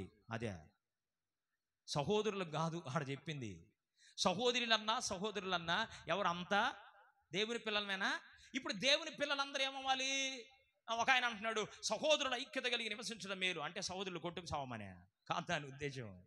సంఘానికి వచ్చే వారందరూ యేసు రక్తం చేత కడగబడిన ప్రతి వారు ఏం కలిగి ఉండాలి? యూనిటీ ఉండాలి. ఎంత సిగ్గుసేటంటే అన్నిల్లో ఉన్న ఐక్యత క్రైస్తవులో లేదు. ఈరోజు ఎవరి ఇష్టదైవాన్ని, ఎవరి కులదైవాన్ని, ఎవరికి ఇష్టం వచ్చిన దేవుణ్ణి వారు ఆరాధించే వాళ్ళు. ఎక్కడైనా ఒక భజన సమావేశం జరుగుతుంది, ఎక్కడైనా ఒక భోజన కార్యక్రమం జరుగుతుందంటే ఏ దేవుణ్ణి ఆరాధించినా మనం అంతా హిందువులం, దేవునికి మహిమ కలుగును గాక, ఎంజాయ్కి వెళ్ళి వారు వాళ్ళ దేవుణ్ణి ఆరాధిస్తూ ఆ పెడుతున్న ప్రసాదాన్ని తీసుకొచ్చి ప్రశాంతంగా దేవుడిదయ్యా అని తింటున్నారు. నిజదేవుణ్ణి, సత్యదేవుణ్ణి ఆరాధిస్తున్నాం. యేసు రక్తము చేత కడగబడి విమోచించబడ్డాం. కానీ మనలో మనకేమి లేవు, ఐక్యత లేదు. పై కొందనాలు అంటున్నాం కానీ లోపల మాత్రం ఆమె సంగతి మాకు తెలుసులే, ఆమె కొందనాలు చెప్పేది ఏంది, దేవునికి స్తోత్రం, ఆయన సంగతి మాకు తెలుసులే అట్ట చెబుతాడు కానీ ఆయనకే లేదు ముందు ఐక్యత. దేవునికి స్తోత్రం. ఏమనుకుంటున్నారు? దేవుడి దగ్గర నిలబడాలంటే ఆషామాషకు నువ్వు నిలబడలేవు. ఏముండాలి? నీలో ఐక్యత ఉండాలి. ఏక మనస్సు రావాలి. ఏక మనస్సు నీ కుటుంబంలో వస్తే కుటుంబం బాగుపడిద్ది. ఏక మనస్సు సంఘములో వస్తే సంఘం బాగుపడిద్ది. ఏక మనసు సమాజంలో వస్తే సమాజం బాగుపడిపోయిద్ది. దేవునికి మహిమ కలుగును గాక. అందుకని అసలు రానీయుడిగా వాడు ఒకడు ఉన్నాడు మనకి ఫ్రెండ్, వాడు ఏక మనసు రానీయుడు. ఏక మనసు తన్ని జయాలేక నీకు నువ్వు జయం పొందుతుంటే ఆడు అపజయం పాలైపోయి ఏడుస్తూ ఉంటాడు. ఏంది? అందుకని నీకు జయం రాకూడదని కుటుంబాల్లో అత్త అంటే కోళ్ళకు పడదు, కోళ్ళంటే అత్తకు పడదు. భార్యని బాగా అమ్మాయి అంటాడు కానీ ప్రాణానికి చేశారు. దేవునికి స్తోత్రం. ఇట్ట కొట్టుకునే భర్తలు ఎంతమందో. ఈయన ఉన్నా కానీ ఉపయోగం నేను వీడు మనసులో పైకి మాత్రం మా ఆయన ఇసుకుంటాడో తెలుసా, అందరికన్నా బాగా చూస్తాడు, దేవునికి స్తోత్రం. పైకి మాత్రం మా ఆయన అని చెబుతారు కానీ లోన మాత్రం తిట్టుకోవాల్సిన మొత్తం తిట్టుకుంటా ఉంటారు. కనుక ఇప్పుడు ఇలా మధ్య కలతలు తెస్తుంది ఏంటంటే, అంటే వీళ్ళు కొద్దిగా అవకాశం ఇస్తేనే అన్ని పాపం వాడి మీద నెయ్యబాకండిలే, అన్ని వాడు ఏం చేయడు, నువ్వు కొద్దిగా అవకాశం ఇస్తేనే వాడు జ్వరపడతాడు. అవకాశం ఇవ్వకుండా వాడు నీలోకి రాడు, నిన్ను ప్రేరేపించడు. నువ్వేదో ఒక బాధను బట్టో గోళ్ళను బట్టో పొద్దుగూకులు ఇట్టా చేస్తున్నాడు అనుకుంటున్నావు. ఒక మాట అనగానే నిజమే అట్టే చేస్తున్నాడు, నేను కూడా 4-5 సార్లు గమనించా. అనుకో అంటది. నువ్వు 4 మాటలు అనుకోగానే ఇప్పుడు మీ మధ్య ఏమైద్ది చెప్పాలా? ఏమైపోయిద్ది? గొడవేగా. ఐక్యత వచ్చిద్దా? సమాధానం వచ్చిద్దా? ఆయన ఒకటి అంటాడు, నువ్వు 4 చదువుతావు, ఇంక అయిపోయింది ఐక్యత. కనుక అట్లాంటిది ఉండకూడదు అన్నాడు. ఎవరైనా ఒకవేళ గొడవ పడితే, తగాద పడితే, సమస్య ఏర్పడితే, సహోదరుల మధ్యలో ఏదైనా ఒక సమస్య వస్తే వాడు సూర్యుడు అస్తమించే లోపల సమాధాన పడాలి అన్నాడు. దేవునికి మహిమ కలుగునుగా. హల్లెలూయా. అంటే భార్యాభర్తల మధ్య గొడవలు రావు, సమస్యలు రావని కాదు. ఎంత రెవరెండ్ అయినా, 22 అయినా, పాస్టర్ అయినా, బిషప్ అయినా భార్యతో గొడవ రాకుండా ఉంటుందా? ఆమె ఏదో ఒకటి అంటది, ఈ నోరు కుదురుకుండదు. ఒకవేళ ఈయనేదో ఒకటి అంటాడు, ఆయన నోరు కుదురుకుండదు. మొత్తానికి మాటను కొట్టుకునేదాకా రాకపోయినా, విశ్వాసులు కానీ పాస్టర్లు కానీ కొట్టేదాకా రాపోయినా మాటలు తన్నా ముగిద్ది. కొద్దిగా తెలివిగా అల్లవాళ్ళు ఏమో తప్పించుకు తిరిగివాడు ధన్యుడు సుమతాన్ని తప్పుకొని వెళ్తారు. కొంతమంది ఎదురు కూర్చొని వాదన వేసుకుంటారు. దేవునికి స్తోత్రం. వాదన వేసుకోవడం వల్ల సమస్య ఎక్కువైపోయిద్ది, ఏక మనసు పోయి ద్విమనసు అయిపోయిద్ది. కలిసి ఉంటారు కానీ మనసులు మాత్రం కలవు. నువ్వు దేవుడి దగ్గర నిలబడాలి అంటే నీకు ఏ మనసు ఉండాలి? ఏక మనసు ఉండాలి. మరొక మాట చూపిస్తాను. దేవుని వాక్యంలో పరిశుద్ధ గ్రంథంలో మనం చూస్తే మత్తయి సువార్త 21వ అధ్యాయం 36వ వచనం, 21:36లో ప్రార్థనా జీవితం నీ కలిగి ఉండాలి అన్నాడు. నీవు దేవుడి దగ్గర నిలబడాలంటే ఏ జీవితం ఉండాలి? ప్రార్థన కలిగిన జీవితంగా ఉండాలి. నువ్వు ప్రార్థన లేకపోతే ప్రభువు దగ్గర నిలబడలేవు. ఇద్దరు వచ్చారు ప్రభు దగ్గరికి, సుంకరి పరిసెడు. లోకాసు వార్త 18వ అధ్యాయం 1వ వచనం, లోకాసు వార్త 18వ అధ్యాయము 13వ వచనం మీరు చూస్తే ఇద్దరు వచ్చి నిలబడ్డారు. ఒక ఆయనేమో ప్రార్థన చేస్తున్నాడు, ఇంకొక ఆయన ప్రార్థన చేస్తున్నాడు. అయితే సుంకరి ప్రార్థన దేవుడు ఆలకించాడు, పరిసెని ప్రార్థన దేవుడు నిరాకరించాడు. కనుక నీ ప్రభు దగ్గర నిలబడాలంటే ప్రార్థన అనే ఆయుధాన్ని ఉపయోగించాలి. సాతాన్ని జయించాలన్నా, ఏక మనసు నీవు కలిగి ఉండాలన్నా దేవుని దగ్గర నువ్వు ప్రతి క్షణం ఏం చేయాలంటే ప్రార్థన చేయాలి. మరొక మాట చూపిస్తాను. కొరింథీయులకు రాసిన మొదటి పత్రిక 13వ అధ్యాయము 13వ వచనం. కొరింథీ పత్రిక 13వ అధ్యాయం 13వ వచనం. కొరింథీయులకు రాసినటువంటి మొదటి పత్రిక 13వ అధ్యాయము 13వ వచనంలో విశ్వాసము, నిరీక్షణ, ప్రేమ ఈ 3 నిలుచును, అయితే వీటిలో శ్రేష్టమైనది ప్రేమ అన్నాడు. ఎవరు నిలబడతారంట? ఓం ప్రేమ స్వరూపాయ నమః అంటే దాని అర్థం ఏంటి తెలుసా? ప్రేమ స్వరూపమును కలిగిన దేవా నీకు వందనాలు అని అర్థం. ప్రేమ స్వరూపుడు ఎవరో చెప్పాలి. ఎంత ప్రేమమూర్తివి యేసయ్యా, ఓ నీవయ్యా, ఎంత ప్రేమమూర్తివి యేసయ్యా, ఎంత కరుణమయుడవు నీవయ్యా. హల్లెలూయా. ఎంత ప్రేమమూర్తి, ఎంతగా నిన్ను ప్రేమించాడు అంటే తన ప్రాణాన్ని నీ కొరకు పణముగా పెట్టి అంత ప్రేమించాడు నా యేసయ్య. దేవునికి మహిమ కలుగునుగా. హల్లెలూయా. లోకంలో ఉన్న ప్రేమలలో ఏ ప్రేమ నా దేవుని ప్రేమకు సరిరాదు. యేసయ్య ప్రేమకి ఏదైనా పోటీ వచ్చే ప్రేమ ఉంటే తీసురండి. నో, ఏ ప్రేమ పోటీకి రాదు. ధరణిలోని ప్రేమలన్నీ ధరణి పాలైపోతాయి, కానీ ప్రభు యేసు ప్రేమ స్థిరస్థాయిగా నిలబడుతుంది. Praise the lord. హల్లెలూయా. కనుక నీవు ప్రేమ కలిగిన వ్యక్తిగా ఉండాలి. రోమాపత్రికలు అంటాడు, ప్రేమ కలిగి ఉంటే ధర్మశాస్త్రమును నెరవేర్చినట్టే అన్నాడు. ఏమి నెరవేర్చినట్టంట? ప్రేమ ఉంటే చాలు. ప్రేమ దోషములను, ఎదుటి వ్యక్తి మీద ఒక బాధ నీకు వచ్చింది, నిజంగా నువ్వు ప్రేమ కలిగి ఉంటే ఫేస్ టు ఫేస్ మాట్లాడతావు. ఇప్పుడు ఫేస్ టు ఫేస్ మాట్లాడితే అందరితో ఆ పాపం ఏమైద్ది? కొట్టివేయబడిద్ది, కప్పివేయబడిద్ది. ఒకవేళ చెబితే బాధపడతారనుకుంటే, ప్రభువా ఇదిగో పలానా వ్యక్తి మీద నాకు బాధ ఉందయ్యా, కనుక నేను ఆ వ్యక్తిని క్షమించలేకపోతున్నాను, నేను క్షమించేటువంటి భాగ్యం నాకు దయచేయి, అతన్ని ప్రేమించే భాగ్యం నాకు దయచేయి అని అడిగితే ప్రభువు నీకున్న బాధను తొలగిస్తాడు. ఎదుటి వ్యక్తిని మంచిగా అర్థం చేసుకోవడానికి దేవుడు కృపను ప్రసాదిస్తాడు. కనుక నీవు ప్రేమ కలిగి ఉండాలి. ప్రేమ కలిగిన వారు దేవుని దగ్గర నిలిచి ఉంటారు. ఎహెజ్కేలు గ్రంథం 2వ అధ్యాయము 2వ వచనం. యేస్కేలు గ్రంథం 2:2లో నరపుత్రుడా నీవు చక్కగా నిలబడు, నేను నీతో మాట్లాడుతాను అన్నాడు. ఆత్మ అతనిలోకి వచ్చినప్పుడు అతడు ఆత్మ చేత నిలబెట్టబడ్డాడంట. గట్టిగా చప్పట్లు కొడుతూ దేవుని నామం పడదాం. హల్లెలూయా. దేని చేత నిలబెట్టబడ్డాడు? ఆత్మ చేత.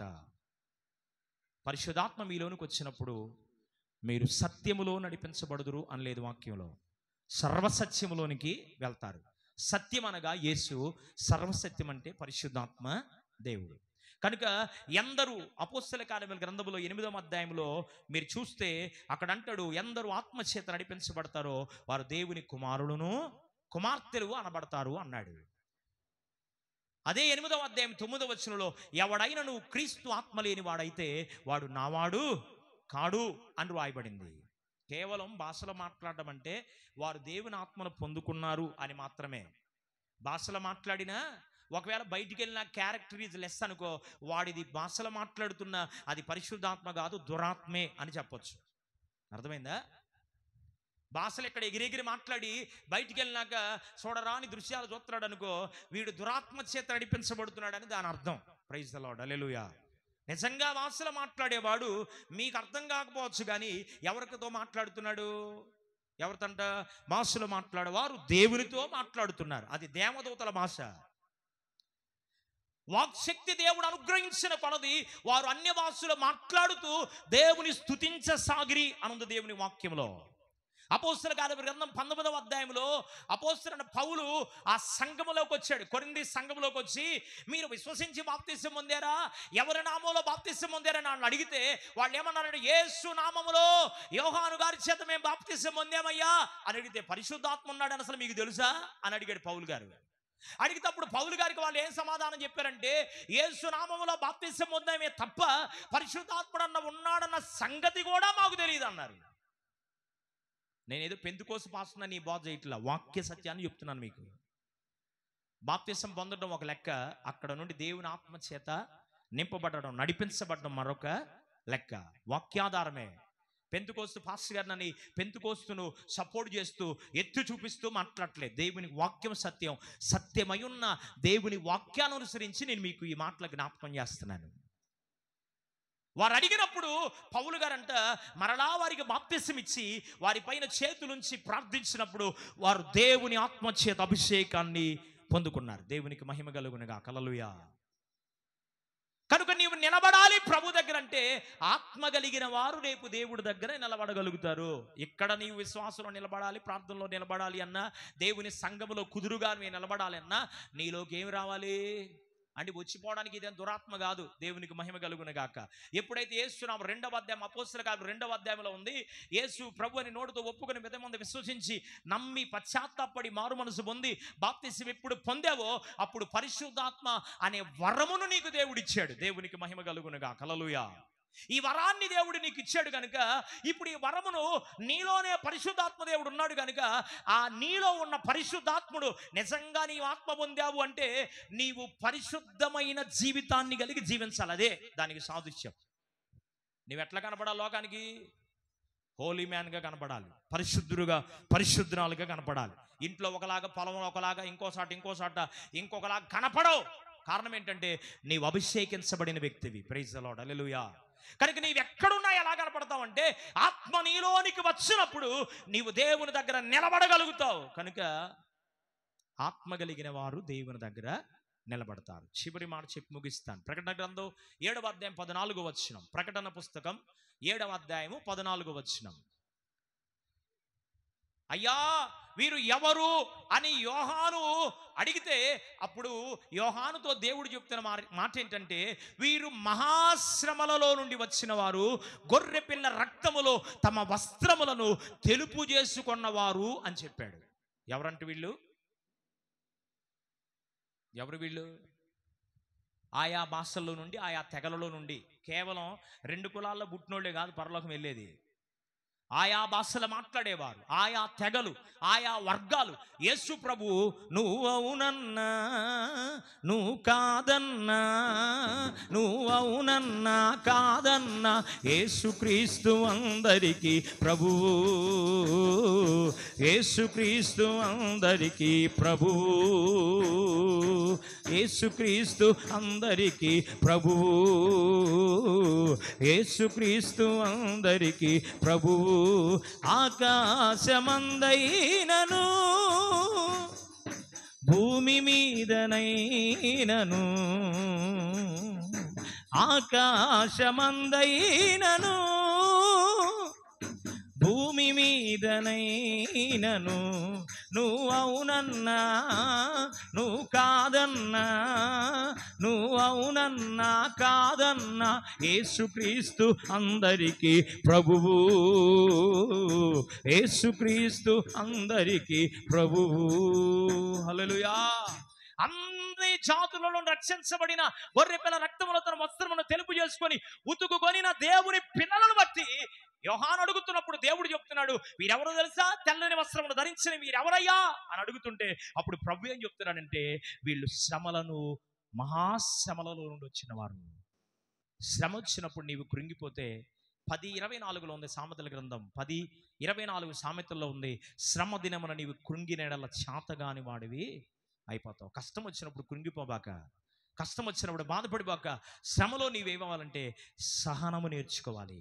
నా యేసయ్య శ్రమ పడ్డాడు, శ్రమలలో మరి ఓర్పు కలిగి ఉన్నాడే తప్ప ఒక్క మాట ఓరక చూపు చూస్తేనే దయాలు పడిపోతే, ఒక్క మాట నోరెత్తి మాట్లాడితే ఎక్కడో అక్కడ పెట్టలు రాలిపోయినట్టు రాలిపోయేవాళ్లే. కానీ ఎంత తగ్గించుకున్నాడో, ఎంత ఓర్చుకున్నాడో, ఎంత సహించుకున్నాడో, ఎంత సహనాన్ని తెలియపరిచాడో. అందుకని ఫిలిప్పీ పత్రికలు అంటాడు, మీ సహనము సకల జనులకు కనబడనియండి అన్నాడు. నిజంగా నువ్వు క్రైస్తవుడు అయితే నీవు శ్రమ పడుతూ ఉంటే శ్రమలలో నుండి వాస్తవానికి ఎవరికి వస్తాయి అంటే పరలోకం చేరే వాళ్ళకే శ్రమలు వస్తాయి, మిగతా వాళ్ళకి రావు. ఎవరికంట?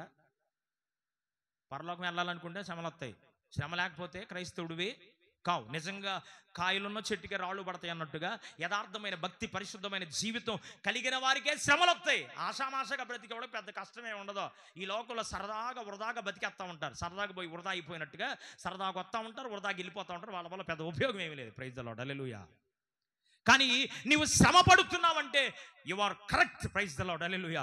నీవు బాధపడుతున్నావంటే, నీవు కృంగిపోతున్నావంటే, మనుషులు గుచ్చుతున్న సూటిపోటి మాటలు నీ హృదయాన్ని గాయపరుస్తూ ఉన్నాయంటే నిన్ను పరలోకానికి నా యేసయ్య తీసుకెళ్ళడానికి ఇక్కడ దేవుడు నిన్ను సిద్ధపరుస్తున్నాడు. గట్టి గట్టిగా చప్పట్లో దేవునికి మహిమ కలుగునే గాక. నువ్వు శ్రమ పడుతున్నావు అంటే దేవుని చిత్తము నీ పైన ఉంది. నీవు శ్రమ పడుతున్నావంటే, నీ కుటుంబం దుఃఖపడుతుందంటే, నీ కుటుంబం వేదన పడుతుందంటే నిశ్చయముగా నిన్ను పరలోక రాజ్యములకు తీసుకెళ్ళడానికి నా దేవుడు ఇక్కడ నిన్ను శ్రమల అనుభవంలో నడిపిస్తున్నాడు అని జ్ఞాపకం చేసుకో. ప్రైజ్ ది లార్డ్, హల్లెలూయా. అబ్రహాము శ్రమ పడలేదా? యోసేపు శ్రమ పడలేదా? దానియేలు శ్రమ పడలేదా? శద్రకు మెషకు అబేద్నెగోలు శ్రమ పడలేదా? అంటే శ్రమలలో వారికి దేవుడు తోడై ఉన్నాడు కనుక వారి శ్రమల కొలిమిలో నుండి విడిపించాడు. పరిపూర్ణమైన నిత్య జీవాన్ని నా దేవుడు వారికి ప్రసాదించాడు. Praise the lord, hallelujah. కనుక శ్రమలలో నీవేమవ్వకూడదు, కృంగిపోకూడదు. శ్రమలలో నీవు నీ జీవితాన్ని అనగారిపోయేటట్లుగా చేసుకోబాక. నీ ఒకసారి గుర్తుపెట్టుకో, నీవెవరు అంటే యేసు రక్తము చేత కడగబడిన బిడ్డవు నీవు. యేసు రక్తము చేత విమోచించబడిన వ్యక్తివి నీవు. యేసు రక్తము చేత కడగబడిన అనుభవం నీకుంది కనుక నీవు శ్రమలలో ఏమవ్వాలంటే నిలబడాలి తప్ప బెదిరిపోకూడదు, పడిపోకూడదు, పాడైపోకూడదు, కూలిపోకూడదు. నేను నిలబడతాను ప్రభువా, నీవు నన్ను ఎన్ని శ్రమలైనా పెట్టయ్యా, నీకు నేను సాక్షిగా ఉండడానికి నిలబెట్టి ప్రభువా. Praise the lord, hallelujah. నిజంగా నీవు శ్రమల కొలువులో ఉంటే, నిజంగా నీవు రక్షించబడినటువంటి అనుభవంలో ఉంటే ఆయన నీ నుండి ఆశిస్తున్నది ఏంటి అంటే పరిశుద్ధమైన జీవితం కలిగి ఉండాలి. పరిశుద్ధమైన జీవితాన్ని నీవు అవలంబిస్తూ ఉండాలి.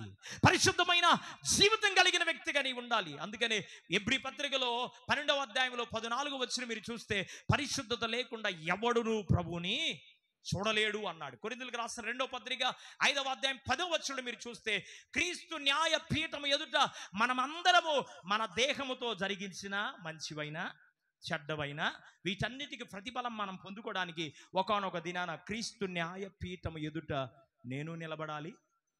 యు ఆర్ ఆల్సో, మీరు కూడా న్యాయపీఠం ఎదుట నిలబడాలి. ప్రభు న్యాయపీఠం ఎదుట మనం నిలబడవలసిన అవసరం ఉందని ఎరిగి ప్రవర్తించండి అన్నాడు. కనుక చివరిగా ఎవరు నిలబడగలరంటే శ్రమలను సహించిన వారు, పరిశుద్ధ జీవితాన్ని కాపాడుకున్నవారు, యేసు రక్తంలో కడగబడిన వారు, వారు ప్రభువు దగ్గర నిలబడగలరు. అందుకనే పౌలు గారు మాట్లాడుతుంటున్నాడు, తాను నిలుచున్నానని తలంచుకున్నవాడు పడిపోకుండా జాగ్రత్తగా చూసుకోండి.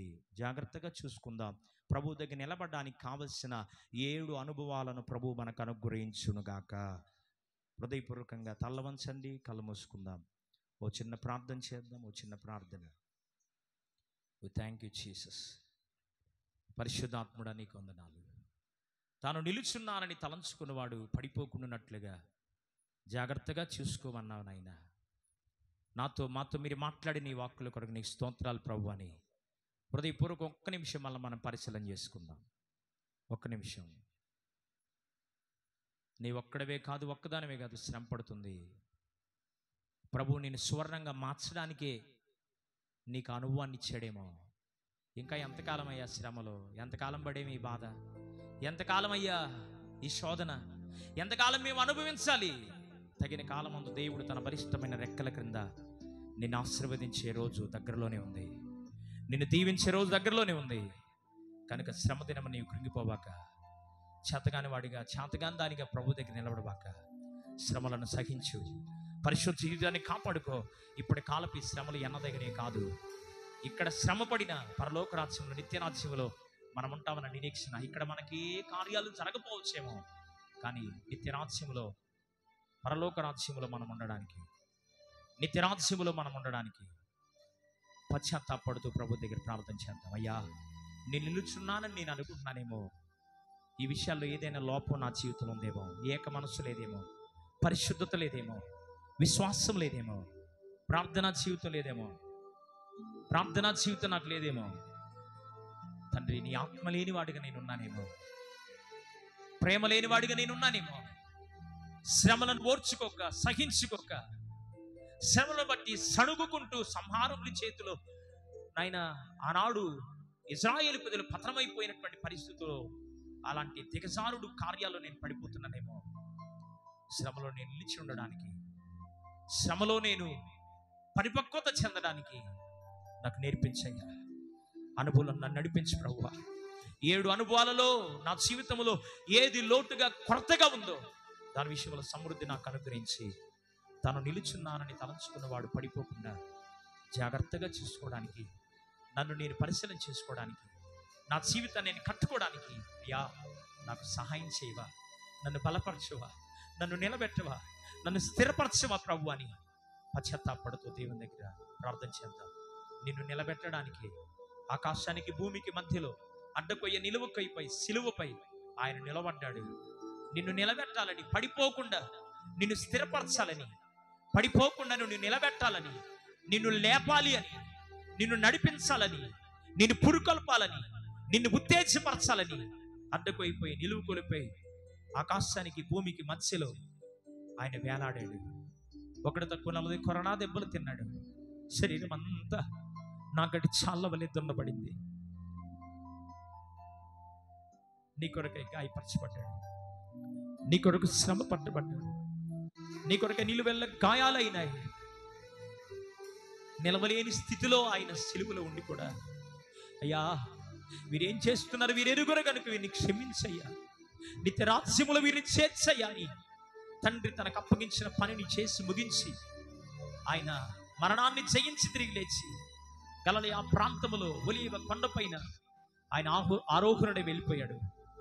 మరలా తిరిగి రాబోతున్న దినాల్లో మనం ఉన్నాం. యుగాంతమందున్న మనకు బుద్ధి కలగడానికి ఈ విషయాలను, సంగతులను పరిశుద్ధాత్మ దేవుడు వాక్యములో నుండి నీతో నాతో మాట్లాడుతూ వచ్చాడు. ఈరోజు నీ జీవితం, నా జీవితం ఎక్కడ నిలబడ్డావు, ఎక్కడ నిలబడద్దని ప్రభు చెప్తున్నాడు. అక్కడ నిలబడ్డావేమో, అక్కడ నిలిచిపోతున్నావేమో, ఆగిపోతున్నావేమో. నీ విశ్వాస జీవితాన్ని పరిశీలన చేసుకో. నేను నిలబడనయ్యా, నిలబడితే బ్రతికితే నీకోసం బ్రతుకుతానయ్యా, నిలబడితే నీకోసం నిలబడతానయ్యా, నీ సేవలో నిలబడతాను, నీ పరిచర్యలో నిలబడతాను, నీ కొరకు నేను నిలబడతాను ప్రభు అని తీర్మానం చేసుకో. నిలబడడానికి సహాయం చేయ ప్రభు. రోమాపత్రిక 14:4 అంటాడు, మిమ్మల్ని ప్రభువే నిలబెట్టేవాడు, ప్రభువే మిమ్మల్ని స్థిరపరిచేవాడు. నన్ను నిలబెట్టయ్యా అని ప్రభువుని అడుగుతావా?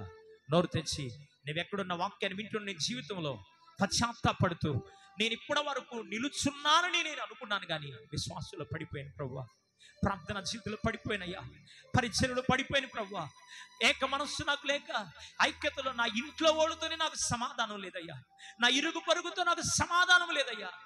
తండ్రి, ఆత్మ నాలో లేదు నాయన, అభిషేకం నాలో లేదయ్యా, పోగొట్టుకున్న అనుభవంలో నేనున్నాను నాయన. తండ్రి, శ్రమలలో నేను పరిశుద్ధత కలిగి జీవించడానికి శ్రమలను నేను అనుమతిస్తూ ఉంటే, ఆ శ్రమలలో నేను కృంగిపోతూ బలహీనపడుతూ, ఏంటి నాకేనా ఈ శోధన శ్రమ అని నేను కృంగిపోతున్నానేమో, క్షమించయ్యా. Please forgive me lord. క్షమించు ప్రభువా, క్షమించు ప్రభువా, క్షమించయ్యా. నాకు నేను నిలబడలేను ప్రభువా, నిలుచున్నానని నేను తలంచట్లేదు, కానీ నీవు నిలబెట్టే దేవుడు అని, పడిపోకుండా నేను జాగ్రత్తగా నన్ను నేను చూసుకోవడానికి నాకు సహాయం చేయాలి.